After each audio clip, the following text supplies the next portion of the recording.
तो 100 किलो भी उसको नॉर्मल है। अगर शॉर्ट इंसान है 50 किलो भी उसके लिए ज्यादा हो सकता है। सो बीएमआई सही होना चाहिए। वेट गेन के लिए कुछ कामों को बंद करना होगा और कुछ कामों को शुरू करना होगा। पहला काम, बाहर का सब कुछ बंद। एनीथिंग फ्रॉम आउटसाइड आप उसको बंद करें। लेट डिनर करना बंद करें। बहुत बड़ा और जल्दी ब्रेकफास्ट करें। अच्छा लंच करें, अच्छा डिनर करें। सारी चीजें जल्दी जल्दी करें। भूख को बढ़ाने के लिए खाने से 1 घंटा आधा घंटा पहले आप लिवो वन सिरप या फिर लिवर वन कैप्सूल भी दे सकते हैं। डाइजेशन को अच्छा करने के लिए वो लिवर वन कैप्सूल या लिवर वन सिरप आपको मदद करेगा। डाइजेशन मेटाबॉलिज्म को इन्हांस करने के लिए, डाइजेस्टिव फंक्शन को बेटर करने के लिए आपको एसबीटीसी जूस भी हेल्प करेगी। एक्स्ट्रा न्यूट्रिशन के लिए, वेट गेन करने के लिए सबसे अच्छा सोर्स है प्रोटीन। अभी हमने वेगन वन लॉन्च किया है, आप वेगन वन लेना शुरू करें। ब्रेकफास्ट के बाद 1-2 चम्मच आप वेगन वन एक्स्ट्रा प्रोटीन ले सकते हैं। लंच के बाद भी थोड़ा सा ले सकते हैं। पूरे दिन में आप 25-30 ग्राम एक्स्ट्रा प्रोटीन ले सकते हैं। और बॉडी के वेट गेन का मतलब है आपके बॉडी में न्यूट्रिशन ज़्यादा अब्जॉर्ब होगी, आपके बॉडी में न्यूट्रिशन ज़्यादा आ रही है। इन चीज़ों को यूटिलाइज करने के लिए, अब्जॉर्ब करने के लिए आपको सारे विटामिन की भी ज़रूरत होती है। तो इसके लिए आप उनको एक मल्टीविटामिन भी दे सकते हैं। निशा जी ने एक सवाल पूछा है कि जिसको डायबिटीज है, अर्थराइटिस है, क्या दे सकते हैं। डायबिटीज के लिए डायबिटल वन और एक लिवर की प्रोडक्ट देना। डायबिटीज डाइजेस्टिव फंक्शन का गड़बड़ी से होता है, पैंक्रियास के गड़बड़ी से होता है। तो वहां में आपको लिवर वन भी देना है, डायबिटल वन भी देना है। और अगर किसी का पोस्ट प्रेंडियल खाने के बाद का जो शुगर है बहुत ज्यादा बढ़ जाता है, तो आप उनको खाने से आधा घंटे पहले कार्ब कट वन भी दे सकते हैं। ग्लूकोज एब्जॉर्प्शन रेगुलेट हो जाएगा। आर्थराइटिस के लिए, अगर ऑस्टियो आर्थराइटिस है यानी हड्डी में फ्रैक्चर है, कार्टिलेज डैमेज हो चुका है, उसके लिए आप ऑर्थोवन देना है, कैल्शियम देना है। ऑर्थोवन कैल्शियम फ्लेक्स भी बहुत हेल्प करती है। अगर रिमेटॉइड आर्थराइटिस है जो ऑटो इम्यून डिसऑर्डर है, उसके लिए A9 ऑंको देना है और ऑर्थोवन देना है।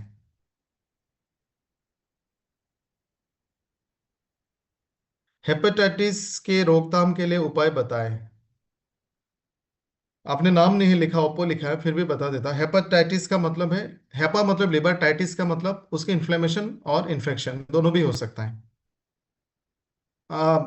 जनरली आजकल ये कम होता है क्योंकि वैक्सीनेशन इम्यूनाइजेशन हो जाते हैं। हेपेटाइटिस बी, हेपेटाइटिस सी, ये सारे वैक्सीनेशन होता है। ये खतरनाक वायरल इन्फेक्शन है। हम याद है हमने इसका नाम भी पढ़ा था। हेपेटाइटिस बी का जो वायरस है उसका नाम है लेप्टोस्पायरा हेमोरेगिए। एक खतरनाक वायरस है और बहुत तेजी से फैलता है, पानी से, स्पुटम से, कॉन्टामिनेशन से। आपके लिवर में खतरनाक वायरस का इन्फेक्शन होता है जिससे आपका लिवर बिल्कुल भी, आप मान सकते हैं, काम नहीं करता ठीक से। जिसके कारण कोई भी फैटी फूड डाइजेस्ट नहीं होगा आपका, क्योंकि फैटी फूड को डाइजेस्ट करने के लिए बाइल जूस चाहिए, वो लिवर बनाती है, तो डाइजेस्ट नहीं होती है। तो खाने पीने में ध्यान दें। हेपाटाइटिस का जो सबसे कॉमन सोर्स ऑफ कॉन्टामिनेशन है वो पानी है। तो हमेशा बॉइल्ड एंड कोल्ड वाटर पिए, फिल्टर्ड वाटर पिए, बाहर का पानी ना पिए। और एक बार अगर किसी को हेपेटाइटिस हो गया है तो आपको उसका एंटीबायोटिक और प्रॉपर ट्रीटमेंट करना होगा, डिले ना करें। उसके सिम्टम्स है जॉन्डिस, पीलापन, स्किन में रैशेस, भी रैशेस नहीं, इचिंग होंगे, एब्डोमेन में सीवियर पेन होगा, बहुत ज़्यादा वॉमिटिंग की फीलिंग्स आती हैं, सर दर्द भी होता है। सो उसका प्रॉपर ट्रीटमेंट करें डॉक्टर के थ्रू से। सपोर्टिव प्रोडक्ट के हिसाब से क्रिल, लिवर वन कैप्सूल, लिबो वन सिरप आप ले सकते हैं।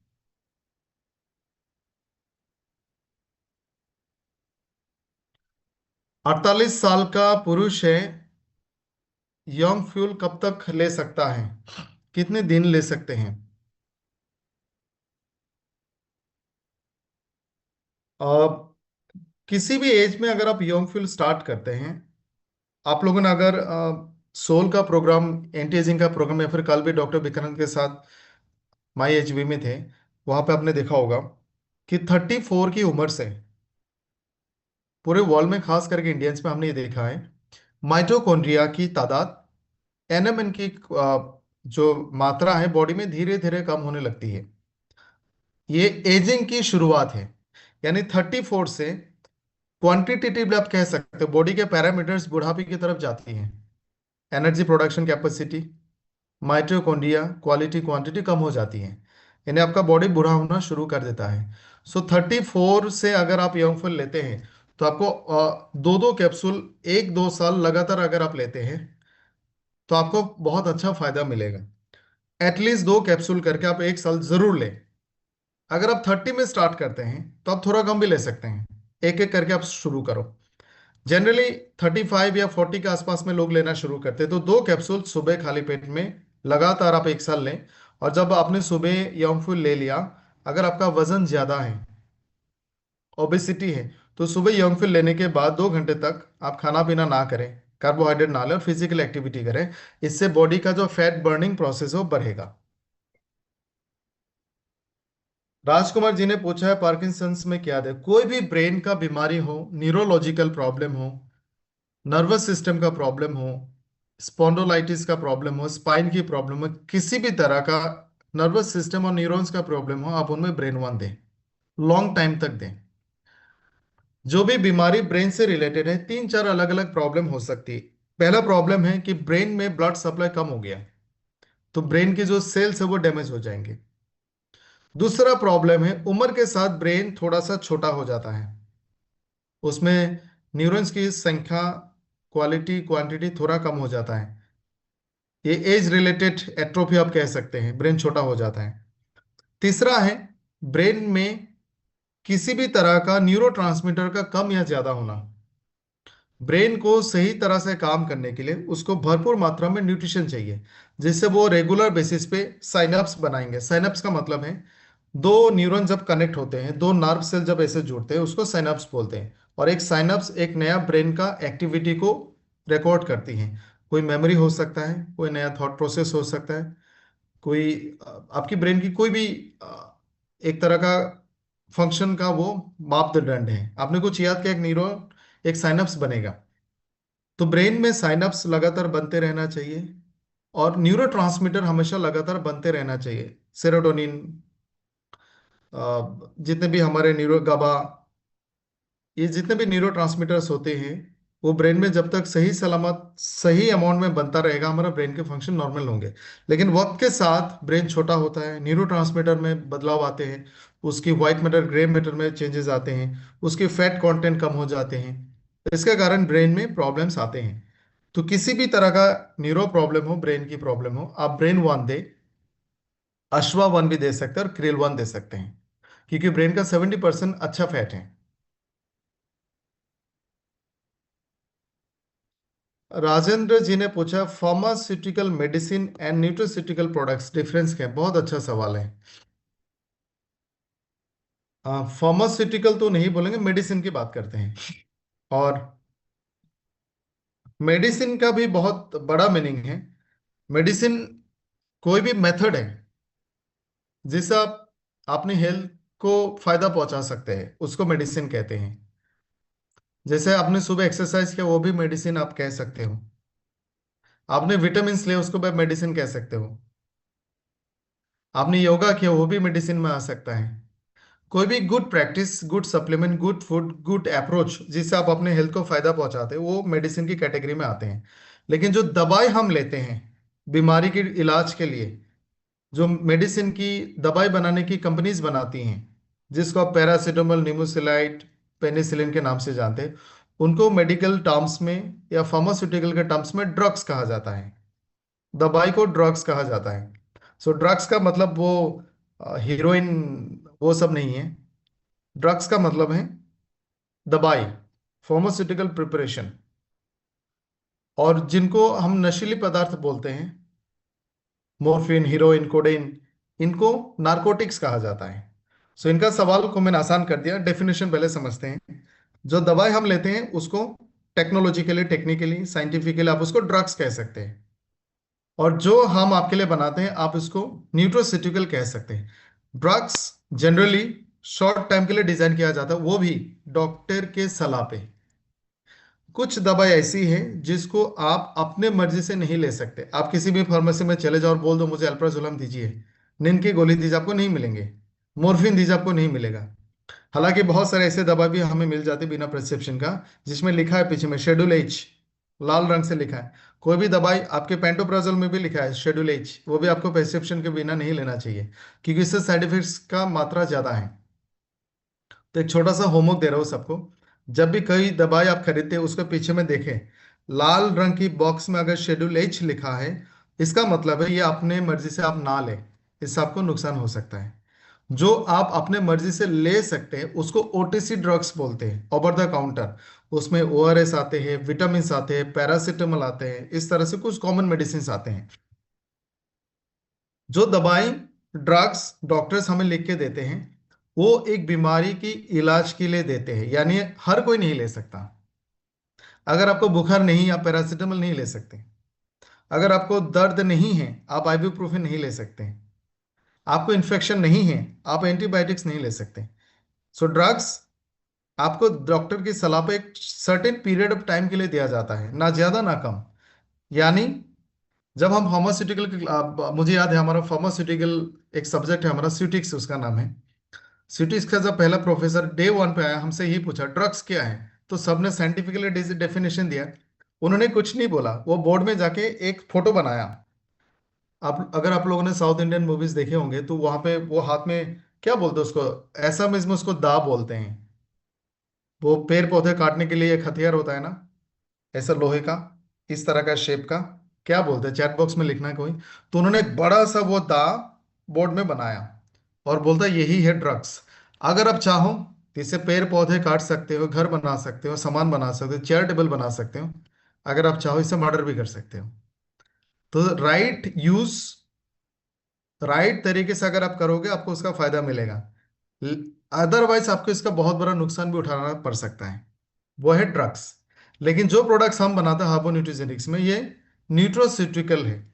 इसको जो चाहे जब चाहे जितना चाहे यूज कर सकते हैं। आप जिंदगी भर यंगफुल खा सकते हो, नो साइड इफेक्ट।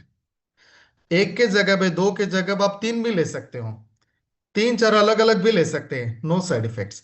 क्योंकि ये नेचुरल चीजों से बनाई गई है और यह हमारे बॉडी का नेचुरल रिक्वायरमेंट है। हमारे बॉडी को रोज विटामिन चाहिए, हमारे बॉडी को रोज पैरासिटामोल नहीं चाहिए, हमारे बॉडी को रोज मिनरल चाहिए, हमारे बॉडी को रोज पेन किलर नहीं चाहिए। तो जो हमने बनाई है आप इसको लॉन्ग टाइम रेगुलर बेसिस पे जिंदगी भर ले सकते हैं without any side effect and complication. So this the basic difference.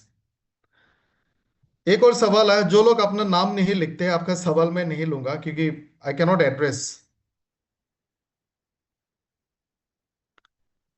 Are N G ने गोरखपुर से उन्होंने लिखा, 30 साल का पर्सन है, उनको पाइल्स की प्रॉब्लम है। पाइल वन, लिबो वन, जीपीएम दिया है बट रिजल्ट नहीं मिला। इसी सवाल में आप रिप्लाई करना, आर एन जी, पूरा नाम भी लिखा करें सारे लोग।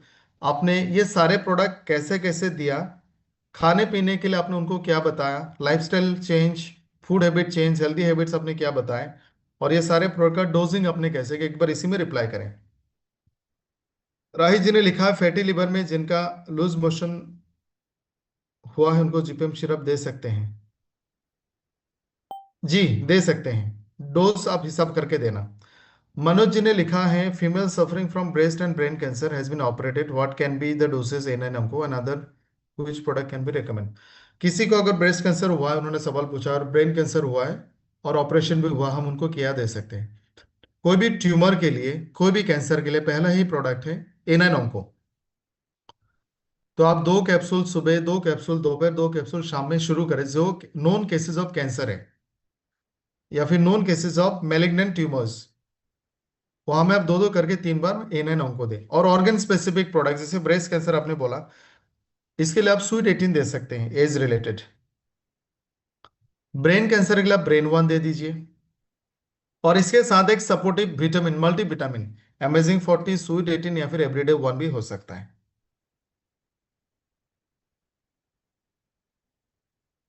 सूरज जी ने एक बहुत अच्छा सवाल पूछा कि क्या रीजन है कि हम सभी को 90 दिन के लिए प्रोडक्ट रेकमेंड करते हैं।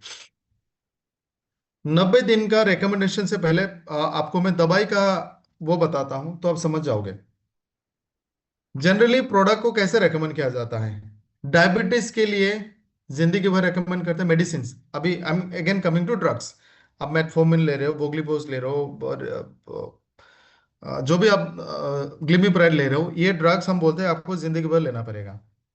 क्योंकि ये इन दवाई का मैकेनिज्म क्या है कि ये 8 घंटे के लिए आपके ब्लड शुगर को रेगुलेट करेगा। ये इंसुलिन की मात्रा को नहीं बढ़ा रही है।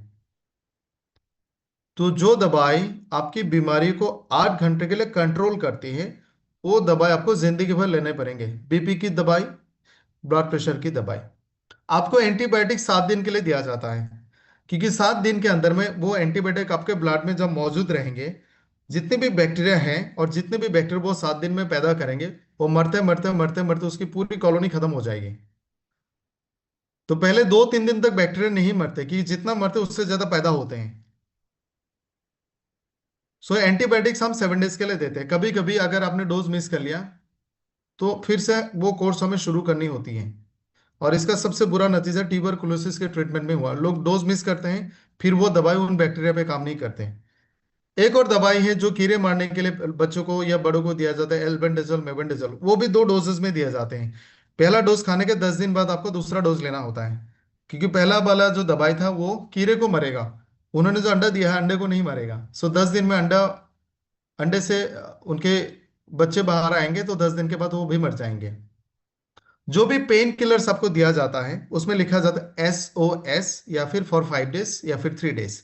अगर पेन हुआ तो लेना है, या फिर आप अगले 5-6 दिन तक लेते रहें, क्योंकि वो सिम्टोमेटिक ट्रीटमेंट है। टीबी की जो कोर्स है वो 3, 6 और 9 महीने का कोर्स है। जो टेम्पररी रिलीफ देता है, 8 घंटे के लिए काम करता है, आप उसको लाइफ टाइम लेते हो। जो थायराइड की मेडिसिन है वो रेडीमेड थायराइड हार्मोन आप बाहर से खा रहे हो, और आपको इसको लॉन्ग टाइम लेना पड़ता है। हमारी जो प्रोडक्ट के मैकेनिज्म है, पहला मैकेनिज्म है कि ये बीमारी का जो रूट कॉज है, मेन जो उसका कारण है, उसको खत्म करेगा। जैसे हमने अगर किसी को डायबिटल 1 दिया है, ये लॉन्ग टाइम में आपकी इंसुलिन की प्रोडक्शन को बढ़ाएगा, बीटा सेल्स को हेल्प करेगा, पैंक्रियाज में होने वाले डैमेजेस को रोकेगा, फ्री रेडिकल्स को रोकेगा, यानी लिवर और पैंक्रियाज को हेल्प करेगा बेहतरीन इंसुलिन बनाने के लिए। सेल में जहां पे इंसुलिन की गेट होती है, उस गेट को भी रिपेयर करेगा।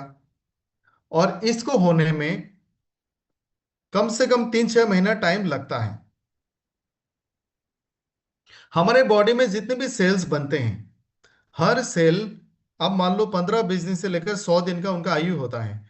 हमारी स्किन के सेल 28-30 दिन जिंदा रहता है, रेड ब्लड सेल 100 दिन जिंदा रहता है, 100 दिन।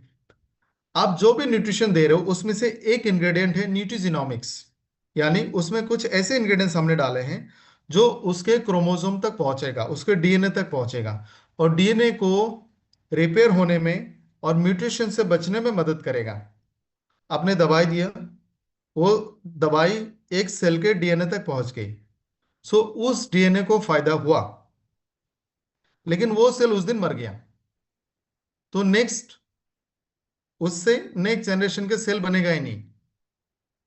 यानी 100 दिन तक अगर हम प्रोडक्ट देते हैं, तो हम ये कह सकते हैं कि सारे रेड ब्लड सेल तक ये न्यूट्रिशन पहुंच गई है, डे 1 वाला और 100 दिन वाला। तो एक सेल का जो लाइफ पीरियड होता है, उस पीरियड के दौरान हर सेल तक ये न्यूट्रिशन बराबर पहुंचती रहे। जब ये बराबर पहुंचती रहेगी, उस सेल के डीएनए में जो अच्छे बदलाव आएंगे, वो अच्छे बदलाव वो अपने नेक्स्ट सेल तक पहुंचाएगा। This is the science. लेकिन हम ये कह सकते थियोरेटिकली कि 90 दिन तक देना है। एक्चुअली इसको कुछ प्रोडक्ट के लिए आपको साल भर भी करना पड़ सकता है।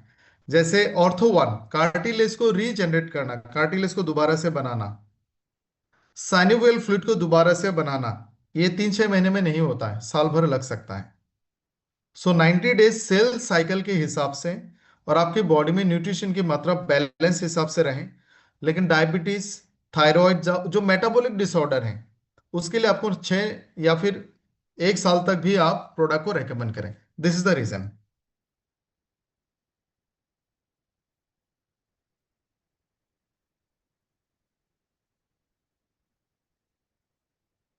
दिने जिने लिखा है किसी का हेमोग्लोबिन सही है और B12 की कमी है, क्या दे सकते हैं?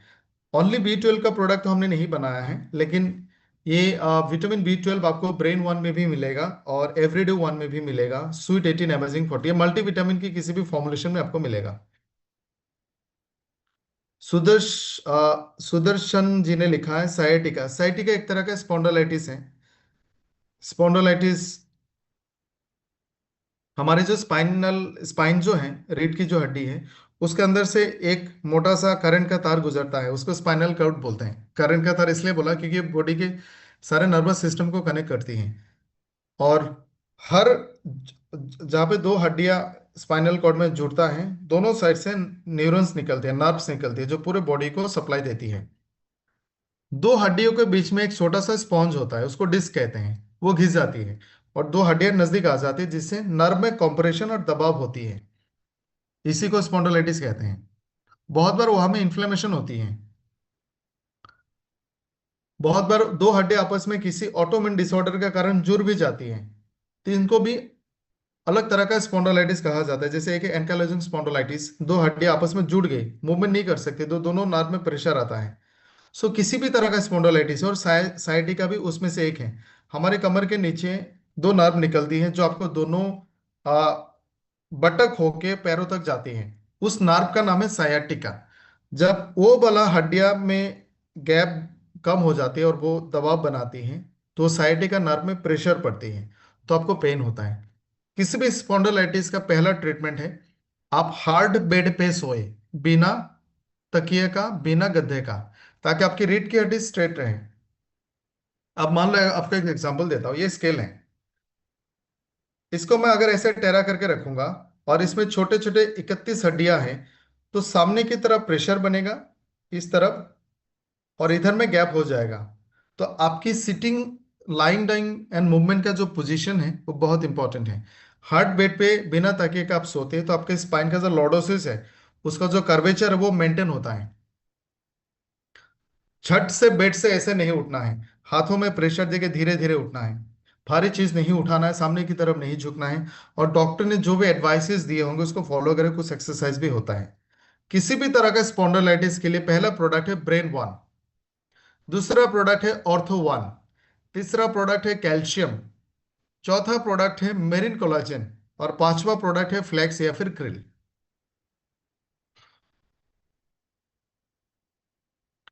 एक और सवाल आया कि 10 साल के बच्चों को एनएन को क्रिल लंग्स फिल दे सकते हैं क्या?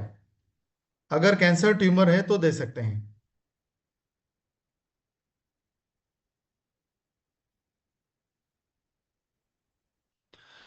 फाहिम जी ने पूछा, 7-10 साल के बच्चों को एसबीटीसी जूस दे सकते हैं क्या? बिल्कुल दे सकते हैं। आप खाना खाने के बाद देना, सुबह ब्रेकफास्ट के बाद। अगर 20-25 किलो का वजन है, आप उनको 10 ml तक दे सकते हैं, या अदरवाइज 5-7 ml आप उनको देना।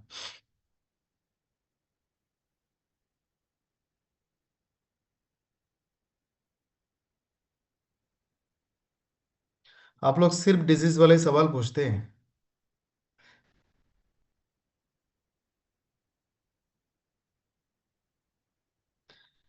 मैं कुछ सवाल हमारे दर्शकों को ही पास ऑन करता हूँ। रश्मिका चौरसिया जी ने पूछा है, मुझे लगता है 2 साल से आप लोगों को मैं सिखा रहा हूं, आप लोग इसका जवाब दे देंगे। चैट बॉक्स में रिप्लाई कर देना, रश्मिकांत चौरसिया जी को रिप्लाई कर देना। यूरिक एसिड की प्रॉब्लम है 10 साल से, उनको क्या देना है? आप लोग उनको रिप्लाई करें प्लीज। सूरज जी ने स्पॉन्डिलाइटिस के लिए पूछा, अभी मैंने जो साइटिका के लिए बोला है वही उसका जवाब है। पलक मित्तल जी ने लिखा है, स्टोमक कैंसर का लास्ट स्टेज में यंग फ्यूल देना, दे सकते ही क्या? यंग फ्यूल से जरूरी आप उनको ए9 onco दे और लिवर वन दे। जयराम पासवान जी ने पूछा है, थायराइड में कौन कौन सा मेडिसिन दे? ये सवाल भी मैं दर्शकों को पास ऑन करता हूँ। जयराम जी को आप लोग जवाब दे दीजिए। बिपिन जी ने लिखा, दिल में छेद है, इसका एक ही इलाज है, ऑपरेशन करना पड़ेगा। अगर छोटा बच्चा है तो अभी नहीं कर सकते, डॉक्टर आपको बताएंगे। और बिफोर 10-12 साल से पहले कोई भी प्रोडक्ट रेकमेंड भी ना करें, डॉक्टर का ही इलाज कराएं। नेहा जी ने लिखा है, स्ट्रेस, इंसोम्निया और ग्रे हेयर के लिए क्या दे सकते हैं? मुझे लगता है सभी लोग इसका जवाब दे पाएंगे। स्ट्रेस और इंसोम्निया के लिए, नींद ना आने की बीमारी, उसमें आप ब्रेन वन दे दीजिए। ग्रे हेयर के लिए एज के हिसाब से, अगर उम्र के वजह से ग्रे हेयर है, तो यंगफुल स्टार्ट करें एज सुन एज पॉसिबल, साथ में एम्बरॉन की शैम्पू एंड हेयर ऑयल। और अगर बिफोर एज है, तभी यही प्रोडक्ट आप शुरू करें। फ्रोजन शोल्जर के लिए आप ऑर्थो वन और ब्रेन वन। एस्थमा के लिए किसी ने पूछा है, लंग्स फ्यूल, गर्म पानी के साथ एसबीटीसी जूस, A9 onco और 1 टस कॉफ सिरप।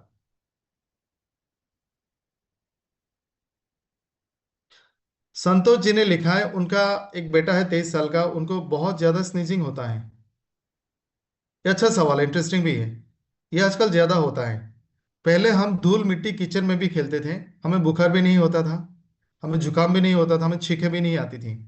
आजकल ये जो एलर्जी है ये ज्यादा है।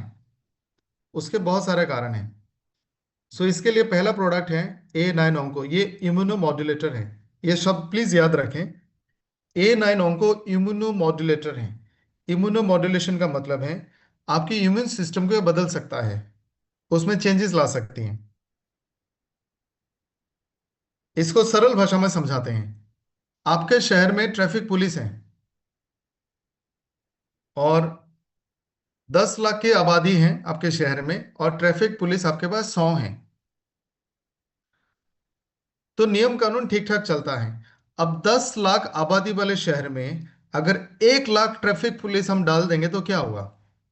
हर किसी का फाइन लगेगा। एक भी बाइक वाला मोटरसाइकिल वाला बचेगा नहीं।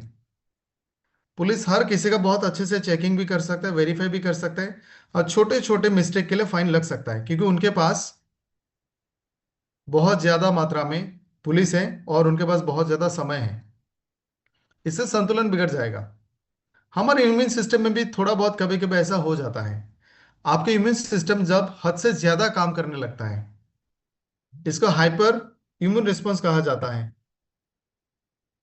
हाइपर सेंसिटिव हाइपर एक्टिव कहा जाता है। यानी ये हर काम में ये इंटरफेयर करेगा। आपकी बॉडी में थोड़ा सा धूल मिट्टी आ गया जो बॉडी को नुकसान नहीं करेगी, वो आप छींकोगे तो बॉडी से निकल जाती है, आप ना छींकोगे तब भी ये लंग्स तक नहीं पहुंचने वाली है।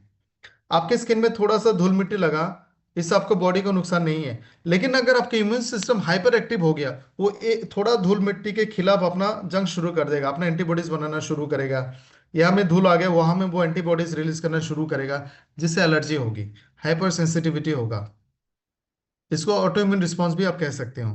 तो हमारा इम्यून सिस्टम हाइपर एक्टिव होने के कारण एस्थमा, एलर्जी, इस तरह के रिएक्शंस होते हैं, ऑटो इम्यून रिस्पॉन्स भी होते हैं। और भी इसके बहुत सारे सेल फैक्टर हैं, बहुत सारे इम्यून सिस्टम के सेल्स होते हैं जो दुश्मन की पहचान गलत कर लेते हैं, बॉडी सेल्स को दुश्मन मान लेते हैं और उस पर हमला करते हैं। सो A9 ओंको इस तरह के हाइपर सेंसिटिव इम्यून सिस्टम को नॉर्मलाइज कर देता है। अगर आपका इम्यून सिस्टम बहुत कमजोर है तो बैक्टीरिया वायरस घुसने के बावजूद भी ये कुछ नहीं करेगा, तो उसको भी नॉर्मलाइज करेगा। सो A9 ओंको किसी भी allergy, rashes, autoimmune disorder, asthma की कंडीशन में बहुत हेल्प करेगा। सो संतोष जी, आप उनको A9 ओंको दे सकते हैं।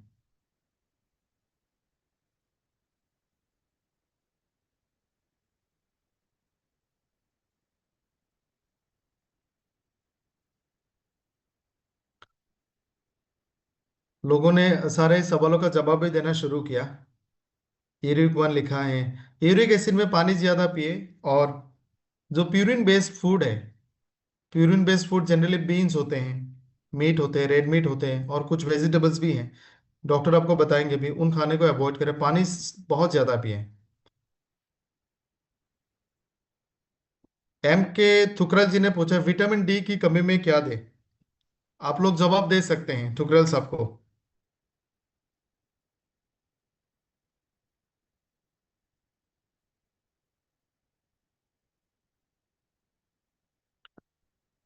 जी, सुभाष जी ने जवाब दे दिया, कैलमेक डी, वेरी नाइस। क्या किसी के पास कोई टेस्टिमनीज है जो आप लोग शेयर करना चाहते हो? एनीवन? इसमें एसबीटीसी जूस दे सकते हैं क्या? ना दे। जैसे A9 को आपके इम्यून सिस्टम को थोड़ा सप्रेस करेगा, यानी आपके इम्यून सिस्टम हाइपर एक्टिव है, उसको स्लो डाउन करेगा, उसको काम काज को कम कर देगा। एसबीटीसी उल्टा करेगा, आपके इम्यून सिस्टम को और एक्टिव कर देगा। तो हाइपर इम्यूनिटी में, ऑटो इम्यूनिटी में, एलर्जिक रिएक्शंस में एसबीटीसी बिल्कुल ना दे। सिर्फ A9 को आप कंटिन्यू करें कुछ दिनों तक। किसी का कोई भी टेस्टिमनी है, चैट बॉक्स में लिखे ताकि हम आपका टेस्टिमनी सुन पाए।